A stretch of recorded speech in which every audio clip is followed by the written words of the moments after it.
تمہیں اولاد میں کیا چاہیے کیا نہیں چاہیے؟ قرآن کہتا وَلَيْسَ الذَّكَرُ كَالْأُنثَىٰ، اللہ نے یہ فرمایا ہاں بیٹا بیٹی کی طرح نہیں ہو سکتا. یہ نہیں کہا کہ بیٹی بیٹے کی طرح نہیں ہوتی. قرآن کہتا بیٹا بیٹی کی طرح نہیں ہو سکتا. بیٹی پیدا ہونے پر جو ناک بھون سکیڑتے ہیں، بعض کے تو گھروں میں طلاق کی نوبت آ جاتی ہے. آل عمران اس کا کیا مطلب ہے؟ عمران کون ہے؟ یہ آل کون ہے؟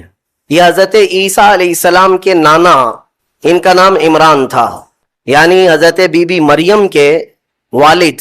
حضرت عیسیٰ علیہ السلام کی ماں ہے سیدہ بی بی مریم، حضرت مریم کے والد تھے عمران. ہوا یہ تھا کہ عمران اور ان کی بیوی حنا یہ دونوں لا ولد تھے، اولاد نہیں تھی کافی سالوں تک، یہاں تک کہ ان کا بڑھاپا آ گیا، ان کو اولاد نہیں تھی. کس کو؟ عمران اور حنا. ایک دن حضرت حنا نے اللہ تعالیٰ کی بارگاہ میں اپنے بڑھاپے کے زمانے میں یہ نذر کر لیا، منت کر لیا کہ اے اللہ تو مجھے اگر بیٹا دے گا تو میں تیرے گھر بیت المقدس کے لیے وہ بیٹا وقف کر دوں گی. انی نذرت لک ما فی بطنی محررا فتقبل منی. یہ کون؟ عمران کی بیوی حضرت حنا، حضرت عمران کی بیوی حنا، انہوں نے نذر کیا، منت کیا. یہاں سے نذر کرنا اور منت کرنا قرآن پاک سے ثابت ہے، لیکن منت کا وہ طریقہ نہیں جو آپ نے ایجاد کر لیا کہ کہیں تالا لگا دیں گے اور دھاگا باندھ دیں گے تو منت ہو گئی. منت تو اللہ تعالیٰ کی بارگاہ سے ہے، نظر شرعی. ہاں اولیاء کاملین کے دربار میں بھی ہم عہد کرتے ہیں، کیونکہ اولیاء کو اللہ تعالیٰ نے تصرف عطا کیا ہے، وہ سفارش کرتے ہیں اللہ کی بارگاہ میں. تو نظر جو شرعی ہے وہ قرآن سے جو ثابت ہے وہ یہ ہے کہ اللہ کی بارگاہ میں یوں نیت کر سکیں آپ، یوں نظر کر سکتے ہیں آپ کہ اے مولا اگر مجھے اولاد ہو گئی تو میں مسجد بنا دوں گا، یا مسجد کے لیے فلاں چیز وقف کر دوں گا، یا ایک قرآن پاک مکمل تلاوت کروں گا، یا 10 روزے رکھوں گا، یا 10 مسکینوں کو کھانا کھلاؤں گا. یہ ہوتی ہے منت کے طریقے. آپ تو شارٹ کٹ ڈھونڈتے ہیں نا، آسان چاہیے. منت ایسی کرو خالی دھاگا باندھ دوں گا یا چادر چڑھا دوں گا جس میں محنت کچھ نہ لگے.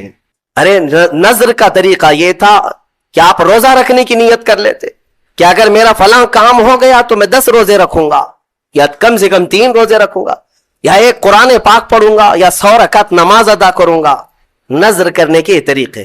حضرت حنا نے جو نذر کیا، منت کیا، وہ کیا کہ اے اللہ اگر تو مجھے بیٹا دے گا تو میں وہ بیٹا بیت المقدس کے لیے وقف کر دوں گی. پہلی بات تو اولاد ہے نہیں، بڑھاپے میں جا کر اگر بیٹا ہو بھی گیا تو وہ تیری بارگاہ میں وقف کروں گی. یہ ہے نذر اور اللہ تعالیٰ سے محبت کا طریقہ. اور قرآن کہتا ہے کہ حضرت حنا حاملہ ہو گئی، بچے کے آثار نظر آئے بڑھاپے کی عمر میں. فلما وضعتها، پھر جب بچے کی ولادت ہوئی تو بیٹا نہیں ہوا بیٹی ہوئی. انہوں نے نظر کیا کیا تھا؟ بیٹا ہوگا تو بیت المقدس میں وقف کروں گی، لیکن کیا ہوئی؟ بیٹی ہوئی. قالت رب انی وضعتها انثى، کہنے لگی اے اللہ میں تو بیٹی کو جنم دے دی، میں نے تو بیٹی جن دیا. واللہ اعلم بما وضعت، اور اللہ فرماتا اللہ سب سے بہتر جانتا ہے کہ اس نے کیا جنم دیا، بیٹا ہے یا بیٹی. لیکن اب یہاں بیٹا بیٹی کا فلسفہ بھی ختم کرتے ہیں. تمہیں اولاد میں کیا چاہیے کیا نہیں چاہیے؟ قرآن کہتا وَلَيْسَ الذَّكَرُ كَالْأُنثَىٰ، اللہ نے یہ فرمایا ہاں بیٹا بیٹی کی طرح نہیں ہو سکتا. یہ نہیں کہا کہ بیٹی بیٹے کی طرح نہیں ہوتی. قرآن کہتا بیٹا بیٹی کی طرح نہیں ہو سکتا. بیٹی پیدا ہونے پر جو ناک بھون سکیڑتے ہیں، بعض کے تو گھروں میں طلاق کی نوبت آ جاتی ہے. ظالم ہیں وہ لوگ. ان کو بیویوں سے یا عورتوں سے شادی نہیں کرنی چاہیے، کسی روبوٹ سے یا مشین سے کرنی چاہیے. کیا یہ بیٹا اور بیٹی پیدا کرنا تمہارے ہاتھ میں، شوہر کے ہاتھ میں، یا بیوی کے ہاتھ میں؟ یا اللہ تبارک و تعالیٰ قادر مطلق کے فیصلے ہیں، وہ جسے جو چاہے عطا کرے. رب تبارک و تعالیٰ کسی کو بیٹا دیا کسی کو بیٹی دیا. اور یہ جہالت کے رسم کو ختم کریں اپنے گھروں سے. بیٹی ہو گئی تو کیا ہوا؟ ارے اس کی نسل کیسے چلے گی؟ یہ جہالت سب سے زیادہ عورتوں میں پائی جاتی ہے. عورتوں میں تانے مارنا ان عورتوں کو جن کے ہاں بیٹیاں ہوتی ہیں کہ ایک ہوئی، اچھا 2 ہوئی بیٹیاں، 3 ہوئی، 4 ہوئی بیٹیاں. ظالمو تمہیں کیا پتا میرے رسول کو بھی 4 بیٹیاں ہی. رسول کریم صلی اللہ تعالی علیہ وسلم کو اللہ نے 4 بیٹیاں دیا، بیٹے بھی دیا، لیکن بیٹے کوئی حیات نہیں رہے. اور جو نسل میرے مصطفیٰ کی چلی وہ بیٹی سے ہی چلی. آج بھی پوری دنیا میں سادات جو ہیں وہ کس کی اولاد میں سے ہیں؟ وہ سیدہ کائنات فاطمہ الزہرا کی اولاد میں سے. بیٹی کے لیے عیب نہ سمجھو میرے عزیزو. حضور اکرم صلی اللہ تعالی علیہ وسلم اپنے صحابہ کے ساتھ کسی طرف جا رہے تھے. رات کا وقت تھا. رات کے وقت میں ایک گھر کے اوپر آسمان سے روشنی پڑ رہی ہے. صحابہ دیکھتے کھڑے رہ گئے. کوئی خاص روشنی ہے جو اسی گھر پر پڑ رہی تھی جس کو کہتے ہیں کہ نور کا حالہ ہے. صحابہ رک گئے اور پوچھا یا رسول اللہ صلی اللہ علیہ وسلم سارے محلے میں یہ ایک ہی گھر پر آسمان سے ایک عجیب روشنی پڑ رہی ہے, کیا ہے, کس وجہ سے؟ نبی پاک صلی اللہ تعالی علیہ وسلم نے فرمایا جاؤ اس گھر سے معلوم کرو. اس گھر میں دو چیزوں میں سے ایک ہوگی, یا تو وہ لوگ کسی یتیم بچے کی پرورش کر رہے ہوں گے یا آج ہی ان کے گھر میں بیٹی کی پیدائش ہوئی ہوگی. صحابہ کہتے ہیں ہم گھر گئے, وہی روشنی والے گھر, جا کر کے پوچھا آج تمہارے گھر میں کوئی نئی خبر ہے؟ تو گھر والوں نے کہا اللہ نے آج ہمیں بیٹی عطا کیا. میرے عزیزو, ہمارے ہاں پہلے پرانے لوگ کہا کرتے تھے پہلی بیٹی گھی کی روٹی ہے اور برکت والی ہوتی ہے. جو لوگ جہالت کی رسموں کو اپنے ہاں پنپنے دیتے ہیں, میں سمجھتا ہوں کہ وہ مسلمان معاشرہ نہیں ہے, یہ غیروں سے لیا ہوا معاشرہ ہے. یہ عرب کی جاہلیت ہے جو بیٹی پیدا ہونے پر زندہ دفن کرتے تھے. میرے مصطفیٰ کریم صلی اللہ علیہ وسلم کی حدیث ہے کہ اللہ نے جس کو دو بیٹیاں دی, آپ نے برسر اعلان یہ فرمایا اللہ نے جس کو دو بیٹیاں دی اور اس نے پرورش کر کے اچھی اور اس کا نکاح کر دیا, حضور فرماتے میری شفاعت اس پر واجب ہے, میں اسے جنت میں لے جانے کی ضمانت دیتا ہوں. ایک صحابی آئے, کہا یا رسول اللہ ایک ہی بیٹی ہے میرے پاس, آپ نے دو بیٹیاں جس کی ہے اس کے لیے فضیلت بیان کی, میرے پاس تو ایک ہی بیٹی ہے. حضور اکرم صلی اللہ علیہ وسلم نے فرمایا جا ایک بیٹی کی بھی پرورش کرے اس کے لیے بھی جنت ہے. تو یہ ہمارے مذہب میں ہماری شریعت میں بیٹا بیٹی کا یہ فلسفہ نہیں. اللہ تبارک و تعالیٰ کی طرف سے جو ملا وہ انعام ہے. تو اب میں بات جو عرض کر رہا ہوں, آل عمران میں جو مسئلہ آیا ہے وہ حضرت حنا کو کیا ہو گئی, بیٹی پیدا ہو گئی. وہ بیٹی کون؟ وہ حضرت مریم. عمران اور حنا ان کو اولاد نہیں تھی, نظر کیا بیٹا ہوگا تو وقف کریں گے بیت المقدس میں, لیکن بچے کی ولادت میں دیکھا کیا پیدا ہوئی, بیٹی پیدا ہوئی. بیٹی کا نام انہوں نے رکھا مریم, اور پھر اللہ تعالیٰ کی بارگاہ میں اس کے لیے دعائیں بھی کی کہ اے اللہ اس کو شیطان رجیم سے ہمیشہ محفوظ رکھ. پھر وہ چھوٹی سی بچی کو لے کر کے یہ دونوں ماں باپ بیت المقدس میں آئے, مسجد اقصی میں آئے. بیت المقدس مسجد اقصی آج بھی فلسطین میں ہے جس کو ہم قبلہ اول کہتے ہیں. وہاں پر حضرت زکریا علیہ السلام اللہ کے نبی امام تھے اور پوری بیت المقدس کے متولی بھی تھے, تمام چیزیں انہی کے سپرد ہوا کرتی. حضرت زکریا علیہ السلام کے ہاں لا کر کے انہوں نے دے دیا, کہا ہماری ایسی ایسی منت تھی, نظر تھی, اللہ تعالیٰ نے ہمیں بیٹی دیا اور ہم بیت المقدس میں وقف کرنے کے لیے لائے ہیں. حضرت زکریا علیہ السلام نے بیٹی کو لے لیا. اب میں آپ کو بتاؤں زکریا علیہ السلام کی عمر بھی کافی ہو چکی تھی, بال سفید ہو چکے تھے اور ان کو بھی اولاد نہیں تھی. زکریا علیہ السلام کو بھی اولاد نہیں تھی, بڑھاپا ان کا بھی تھا. آپ نے بیٹی کو گود لے لیا اور بیت المقدس میں رکھ دیا, کہا کہ ٹھیک ہے جاؤ تمہاری منت پوری ہو گئی, میں اس کی پرورش کرتا ہوں. یہ حضرت بی بی مریم کی پرورش اللہ کے گھر میں ہو رہی ہے. ایک محراب خاص کر دیا گیا بی بی مریم کی تربیت کے لیے, ایک نماز پڑھنے کے جیسے محراب ہے, ایک محراب حضرت بی بی مریم کا مسجد اقصی میں خاص ہو گیا. میں کیوں محراب کا ذکر کر رہا ہوں, توجہ چاہتا ہوں. قرآن میں اس محراب کا ذکر آیا ہے, اس محراب کا ذکر آیا ہے. بی بی مریم کو اس محراب کے اندر رکھا گیا, وہ آج بھی بیت المقدس میں موجود ہے, محراب مریم, اس کو محراب مریم کہتے ہیں, آج بھی ہے. وہاں پرورش کے لیے رکھا گیا. ارے دودھ پیتی بچی, اور اس کے بعد جب بڑھنے لگی تو کئی دن تک آپ نے پرورش فرمائی, سال 2 سال تک. تو 2 سال کے قریب غالباً ان کی عمر تھی حضرت بی بی مریم کی. اب قرآن کہتا ہے کلما دخل علیہا زکریا المحراب وجد عندہا رزقا, جب جب حضرت زکریا مریم کے محراب میں جاتے تو الگ الگ قسم کے پھل وہاں پر دیکھتے تھے. بے موسم کا پھل, آم کا سیزن نہیں, آم موجود ہے, انگور کا موسم نہیں, انگور موجود ہے, بغیر موسم کے بھی وہاں پھل موجود ہوتے تھے, قسم قسم کا رزق وہاں ہوتا تھا. حضرت زکریا علیہ السلام حیران ہو کر پوچھتے ہیں قال یا مریم انا لکی ھذا, اے مریم یہ سب تیرے پاس کہاں سے آتا ہے؟ قالت حضرت سیدہ مریم نے کہا ان اللہ یرزق من یشاء بغیر حساب قالت هو من عند اللہ، وہ کہتی یہ سب اللہ کی طرف سے ہے، اللہ جسے چاہتا ہے بے حساب رزق دیتا ہے۔ بات ہو گئی حضرت بی بی مریم کو۔ اب جو نکتہ مجھے بتانا ہے توجہ چاہتا ہوں، تفسیر سننے کا اسی میں لطف ہے کہ تفسیر سننے کے بعد آپ کا عقیدہ بھی مضبوط ہو جائے، ایمان میں اضافہ بھی ہو جائے، اور یہ پتا چلے کہ سنیو تم حق جماعت پر ہو۔ قرآن پاک کی تفسیر سننے کے بعد یہ یقین بھی تو تمہیں ہو جانا چاہیے۔ بی بی مریم کہتی ہے یہ اللہ کی طرف سے ہے، رزق آتا ہے۔ حضرت زکریا نے دیکھا کہ بی بی مریم کو چھوٹی عمر میں اللہ غیب سے رزق دیتا ہے۔ اب کیا کیا حضرت زکریا جو خود مسجد کے امام ہیں، اللہ کے نبی ہیں، سب کو پتا ہے حضرت زکریا علیہ السلام اللہ کے نبی ہیں، عمر دراز ہو چکی، لوگوں کو عبادت وہ کراتے تھے، اللہ تبارک و تعالیٰ کی طرف انسانوں کو وہ بلاتے تھے، لیکن بی بی مریم کو دیکھنے کے بعد انہیں بھی اولاد کی خواہش ہو گئی۔ اللہ تعالیٰ نے انسان کو بنایا ہے اور انسان بھولتا بار بار ہے اور خطائیں بھی بار بار کرتا ہے۔ خطا کرنے والا اور بھول جانے والا اللہ کی بارگاہ میں ایسا نہیں ہے کہ وہ ہمیشہ کے لیے ناکارہ ہے، بلکہ اللہ تعالیٰ نے اسے زندگی میں بار بار موقع دیے ہیں کہ تو اپنی خطاؤں سے اور اپنی بھول سے پھر سے دوبارہ اپنی اچھی زندگی میں آ جا، اور اسی کو ہم توبہ کہتے ہیں۔ توبہ کا جو آپشن رکھا گیا ہے انسانوں کے لیے، مسلمانوں کے لیے خاص طور پر، بہت ہمت والا ہے دروازہ ہے، بہت ہمت والا دروازہ ہے، اور اسی وجہ سے حدیث پاک میں یہ ہے کہ گناہ کرتا ہے بندہ پھر توبہ کرتا ہے، پھر گناہ کرتا ہے پھر توبہ کرتا ہے، یہ کرتا رہتا ہے۔ فرشتے اللہ کی بارگاہ میں عرض کرتے ہیں کہ مولا یہ تو بار بار وہی کرتا ہے پھر توبہ کرتا ہے، اگر ہمارے ساتھ کوئی غلطی ایک بار دو بار کر دے، تیسری بار تو ہم اسے چھوڑیں گے بھی نہیں۔ انسانوں کی طبیعت تو یہی ہے، لیکن بندہ جب بار بار ایک خطا کرتا ہے اور پھر توبہ کرتا ہے، پھر خطا پھر توبہ، تو فرشتے جب اللہ کی بارگاہ میں یہ عرض کرتے ہیں کہ مولا یہ ہر بار یہی کرتا ہے، تو جانتے ہیں پروردگار عالم کیا فرماتا ہے، ارشاد فرماتا ہے اے میرے فرشتوں، میرا بندہ مجھے رحمان سمجھتا ہے اس لیے بار بار توبہ کرتا ہے، مجھے وہ ارحم الراحمین سمجھتا ہے، ورنہ کون بار بار اللہ تبارک و تعالیٰ کی بارگاہ میں دروازہ کھٹکھٹاتا۔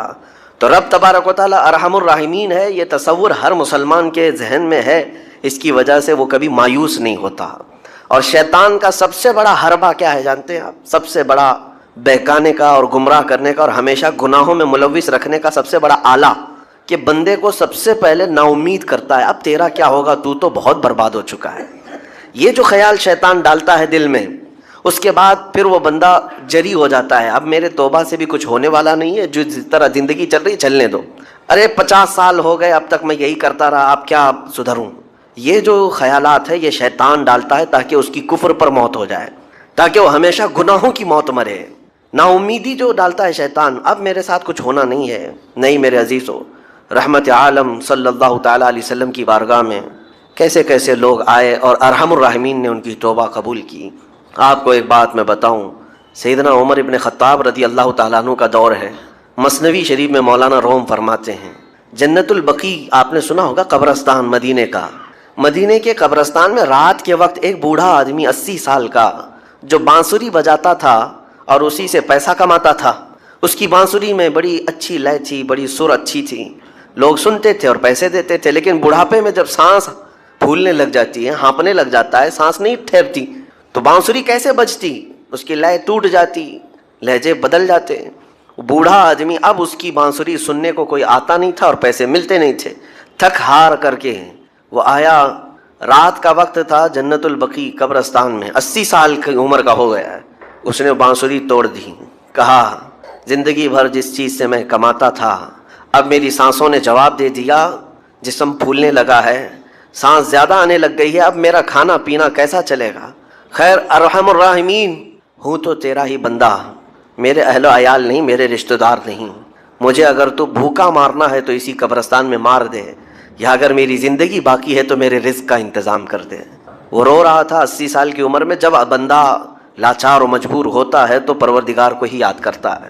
جانتے ہیں عمر ابن خطاب رضی اللہ تعالیٰ عنہ امیر المومنین مسجد نبوی میں تھے اور ان کی آنکھ لگی تھی، خواب میں رسول پاک صلی اللہ تعالیٰ علیہ وسلم تشریف لائے، کہا عمر اللہ کا حکم ہے جنت البقیع میں جاؤ، ایک بھوکا آدمی کھڑا ہے، اپنے گھر سے کھانا لے جاؤ اور اس کی ضرورت کا انتظام کرو. نیند کھلی تو آپ نے دیکھا اللہ کے حبیب صلی اللہ علیہ وسلم کی طرف سے حکم آیا اور رب ذوالجلال کا حکم ہے. گھر سے عمدہ کھانا لیا تو شادان لے کر کے کچھ مال و متاع بھی لے کر قبرستان میں گئے. ڈھونڈا کون ہے یہاں پر, تو دیکھا کہ ایک ہانپتا کانپتا ہوا 80 سال کا بوڑھا روتا ہوا نظر آیا. امیر المومنین اپنے ہاتھ میں توشادان لے کر اس کے قریب گئے. کہا تو بھوکا ہے؟ کہا ہاں بھوکا ہوں. بیٹھ چل میں تجھے کھلاتا ہوں. دسترخوان بچھا کر اسے اپنے ہاتھوں سے کھلایا اور اسے اپنی ضرورت کے مطابق جو ضروریات تھیں اس کی ضرورت کے مطابق وہ ساری چیزیں دی. وہ بوڑھا پوچھتا ہے آپ کون ہیں؟ حضرت عمر فاروق نے کہا میں عمر ابن خطاب ہوں. وہ ڈر گیا. حضرت عمر سے کون نہیں ڈرتا تھا کہ کہیں یہ کھلا پلا کر کے مجھے کوڑے نہ ماریں کہ زندگی بھر بانسری بجانے والا آج پکڑا گیا ہے, ہاں آج مجھے یہ سزا نہ دے دے. وہ کانپنے لگا. کہا کہ آپ یہاں کیسے؟ حضرت امیر المومنین کہتے ہیں میں خود نہیں آیا, مجھے اللہ کے رسول نے بھیجا اور رب تبارک و تعالیٰ کا حکم آیا تھا کہ تو بھوکا ہے اور تو نے رزق مانگا ہے اور مجھے تیرے رزق دے کر کے بھیجا گیا ہے. وہ چیخ مار کر کے گر پڑا زمین پر اور رونے لگا اپنے ہاتھ پھیلا کر.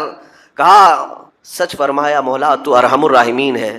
80 سال تجھ سے دور بھاگتا رہا, ایک بار کیا تجھے میں نے پکارا, تو نے وقت کے امیر المومنین کو کھانا دے کر بھیج دیا. اللہ رب العزت کی بارگاہ میں نا امیدی اور مایوسی جو شیطان لاتا ہے اس سے بندے بھٹک جاتے ہیں, بہک جاتے ہیں, انہیں توبہ کی توفیق بھی نہیں ملتی. اسی لیے میرا مولا فرماتا انا عند ظنی عبدی بی. رب تعالیٰ فرماتا میرا بندہ میرے بارے میں جیسا گمان کرتا ہے میں اس کے ساتھ ویسا سلوک کرتا ہوں. تم کیا گمان کرتے ہو؟ وہ سخت پکڑ کرے گا, ابھی مار ڈالے گا. وہ غفار ہے, قہار ہے, جبار ہے, لیکن ساتھ میں وہ ستار بھی ہے, وہ رحمان بھی ہے, رحیم بھی ہے. اگر رب تبارک و تعالیٰ ہر چیز پر پکڑ کرتا تو ہمارا تو جینا ہی نہیں تھا. یہاں پر اتنے گناہ ہو چکے. اور وہ رب تعالیٰ فرماتا وسعت رحمتی کل شیء, میری رحمت نے ہر چیز کو گھیر رکھا ہے. اللہ رب العزت بندوں کو معاف کرنے کا اظہار زیادہ فرماتا ہے. اور جانتے ہیں آپ گناہ جب عام ہوتے ہیں, میں آپ کو اپنے گھر کی بات بتا دوں. میرے گھر میں آپ 4 دن کے مہمان بن کر کے آئے ہیں. کبھی میری کھڑکی توڑ رہے ہیں, کبھی دروازہ توڑ رہے ہیں, کبھی ہمارے گھر کے برتن پٹک رہے ہیں, کبھی فرشی اکھاڑ رہے ہیں. کب تک برداشت کروں گا؟ آپ کو نکال کر باہر کر دیں گے. مہمان نہیں, یہ بلا ہو گئی ہے, گھر سارا اجاڑ رہا ہے. ایک چیز پر چھوڑ دیا جائے, 2 چیز پر چھوڑ دیا جائے, یہ انسانوں کی فطرت ہے, انسانوں کی فطرت. لیکن رب کائنات اپنی کائنات میں ہم بندوں کو اتارا ہے, ہم نے کیا نہیں بگاڑا؟ اپنے گناہوں سے اس کی زمین کو لال کر دیا. ہاں اس کی نافرمانی سے ہم نے اس کائنات کے رنگ کو بدل دیا. کھلے عام گناہ, ننگا پن, بے حیائی, عیاشی, سب کچھ ہوتا رہا. اس کی کائنات ہے, اس کی زمین ہے, اس کی سلطنت ہے. اور ان گناہوں کی وجہ سے جانتے ہیں آپ سمندر اللہ کی بارگاہ میں عرض کرتا ہے کہ مولا تو مجھے اجازت دے دے, میں ایسی طغیانی لاؤں گا کہ یہ سب ہلاک ہو جائیں گے. ہوائیں اللہ سے اجازت مانگتی ہیں تو مجھے شدت دے دے, میں اتنا تیز اڑاؤں گی کہ ان کے پرخچے اڑ جائیں. لیکن جانتے ہو اللہ کی طرف سے جواب کیا آتا ہے؟ سمندر کو بھی رب تعالیٰ فرماتا ہے, ہواؤں کو بھی کہتا ہے رب تعالیٰ رک جاؤ, میں میرے بندوں کے انتظار میں ہوں, میرے بندوں کی توبہ کے انتظار میں ہوں کہ میرے بندے میرے پاس لوٹ آئیں گے. اسی لیے اللہ کے حبیب صلی اللہ تعالیٰ علیہ وسلم ارشاد فرماتے ہیں اللہ تعالیٰ کو سب سے زیادہ خوشی کس بات کی ہوتی ہے جانتے ہیں؟ رب تعالیٰ اپنے بندوں سے کب خوش ہوتا ہے؟ مثال دے کر کے میرے آقا نے فرمایا, مثال دے کر سمجھایا. صحرا میں, ڈیزرٹ میں ریتیلے میدان ہوتے ہیں, اس کا سفر بڑا ڈینجر ہوتا ہے. آج بھی ڈیزرٹ ہیں بہت سارے, سہارا ڈیزرٹ کا نام سنا ہوگا آپ نے. ہم گئے ہیں 200-250 کلومیٹر تک آپ چلتے رہو گاڑی, نہ ایک درخت نظر آتا ہے, نہ پہاڑ نظر آتا ہے, نہ گھر نظر آتا ہے, کچھ بھی نہیں.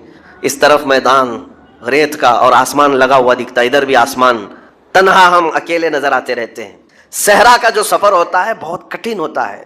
نبی پاک صلی اللہ تعالیٰ علیہ وسلم مثال دیتے ہوئے ارشاد فرماتے ایک بندہ اپنی اونٹنی لے کر, اس پہ ساز و سامان لے کر کھانے پینے کا صحرا کے سفر پر تھا. اور صحرا میں کھانا پانی بہت مقدار میں لی جاتی ہے کیونکہ کچھ ملتا نہیں, اور جلد سے جلد وہاں سے سفر گزار کر کے آنا. ایک بار اگر راستہ بھٹک گیا موت ہو جاتی ہے, وہاں پہ راستہ ملے گا نہیں. جس طرف بھی جاؤ تو لگے گا سیدھا ہی چل رہا ہوں, ڈائریکشن ہی نہیں پتا ہوتے صحرا میں. حضور پاک صلی اللہ علیہ وسلم فرماتے ہیں ایک بندہ صحرا کے سفر میں اپنی اونٹنی کے ساتھ ساز و سامان لے کر سفر پر تھا. بیچ راستے میں اسے نیند آئی, سویا, سو کر کے اٹھا تو دیکھا اس کی اونٹنی ساز و سامان کے ساتھ غائب ہے. صحرا میں, بیچ صحرا میں. اب جو سواری تھی وہ غائب ہے, کھانا پانی تھا وہ غائب ہے, کچھ نہیں ہے ساتھ میں. گھبرا گیا, پریشان ہوا, اپنی اونٹنی کو ڈھونڈتا ڈھونڈتا تھک گیا، کبھی ادھر کبھی ادھر، کبھی ادھر کبھی ادھر، ہر جگہ کہیں کوئی نشان نظر نہ آئے. اور جب سواری نہیں ہے تو اب کئی 100 کلومیٹر کا بغیر کھانے پینے کے کیسے سفر کرتا. تھک ہار کر کے دوسرا دن ہو کہ تیسرا دن ہو، ایک جگہ وہ بندہ سو گیا، پھر سے سو گیا، اب راستہ بھی نہیں ملتا. سویا تو نیند سے اٹھا جب تو دیکھا اس کی اونٹنی بھی موجود ہے، اس کا ساز و سامان بھی ہے. یہ مثال ہے، یہ مثال ہے. میرے آقا صلی اللہ علیہ وسلم صحابہ سے اب پوچھتے ہیں، اے میرے صحابہ بتاؤ اس بندے کو جو صحرا میں گمشدہ اونٹنی جس کی مل جائے اسے خوشی کتنی ہوگی؟ صحابہ کہتے ہیں یا رسول اللہ اس کی تو جان میں جان آ گئی ہوگی، کیونکہ وہ جانتے تھے صحرا کا سفر کیا ہوتا ہے. کہا سب سے زیادہ اسے خوشی ہوگی کہ اس کا کھویا ہوا سامان مل گیا، کھوئی ہوئی سواری مل گئی. میرے آقا صلی اللہ علیہ وسلم فرماتے ہیں گمشدہ اونٹنی کے ملنے پر جیسے اس مسافر کو خوشی ہوئی، اس سے کئی زیادہ بڑھ کر کے رب تعالیٰ کو اس وقت خوشی ہوتی ہے جب ایک گنہگار بندہ واپس توبہ کر کے اس کی بارگاہ میں آتا ہے. رب تعالیٰ کی بارگاہ میں جب بندہ پلٹ کر کے آتا ہے، رب تعالیٰ فرشتوں پر اس بندے کو دکھا کر رشک کرتا ہے. ارشاد فرماتا ہے میرا بندہ میرے پاس آ گیا، میرا بندہ میرے پاس آ گیا ہے. میں نے قرآن پاک کی وہی آیت تلاوت کی ہے جس میں اللہ تعالیٰ فرماتا ہے والذین اذا فعلوا فاحشۃ او ظلموا انفسهم ذکروا اللہ فاستغفروا لذنوبہم. یہ چوتھے پارے کی آیت ہے. اللہ تعالیٰ فرماتا ہے وہ لوگ جنہوں نے برائی کر لی یا اپنی جان پر ظلم کیا یعنی گناہ کیا، پھر اللہ کو یاد کر لیا اور توبہ کر لیا. اللہ فرماتا ہے وَمَن يَغْفِرُ الذُّنُوبَ إِلَّا اللَّهُ. تو بتاؤ لوگوں اللہ کے علاوہ کون ہے بخشنے والا؟ لیکن شرط رب تعالیٰ یہ فرماتا وَلَمْ يُصِرُّوا عَلَى مَا فَعَلُوا وَهُمْ يَعْلَمُونَ. لیکن ایک بات ہے کہ وہ جس چیز سے توبہ کر کے آ رہے ہیں اس پر پھر مزید اصرار کر کے جمے نہ رہیں، چھوڑ دیں ایک بار، جان بوجھ کر کے پھر اس چیز پر نہ لگے رہیں. یہ آیت کب نازل ہوئی تھی میں آپ کو بتاؤں. دو صحابہ تھے، دونوں گہرے دوست تھے، بہت ہی گہرے دوست، مدینے کے رہنے والے. اس میں سے ایک صحابی تجارت کے لیے جا رہے تھے اور ان کے گھر بار میں ان کی بیوی تھی بس اور کچھ نہیں. تو اپنے دوست سے کہا کہ میں جا رہا ہوں، مجھے آنے میں تاخیر ہو سکتی ہے، میرے گھر پر اگر کبھی سودا سلف لانے کی ضرورت پیش آئی تو میری بیوی کو یہ پہنچا دینا ساز و سامان. یہ کہہ کر کے وہ تجارت پہ چلے گئے. جو دوست صحابی تھے، دیکھیں صحابہ کے بہت سارے کام امت کے لیے درس ہیں، قیامت تک آنے والے مسلمانوں کے لیے وہ مشعل راہ ہیں. تو وہ جو دوست صحابی تھے سودا سلف لے کر کے گھر جایا کرتے تھے اپنے دوست کی بیوی کو پہنچانے کے لیے. ایک دن ایسا ہوا کہ شیطان نے ورغلایا اور سودا سلف سامان لے کر گھر گئے. ان کی خاتون باہر آئی دوست کی، انہوں نے اس خاتون کا صرف ہاتھ پکڑ لیا.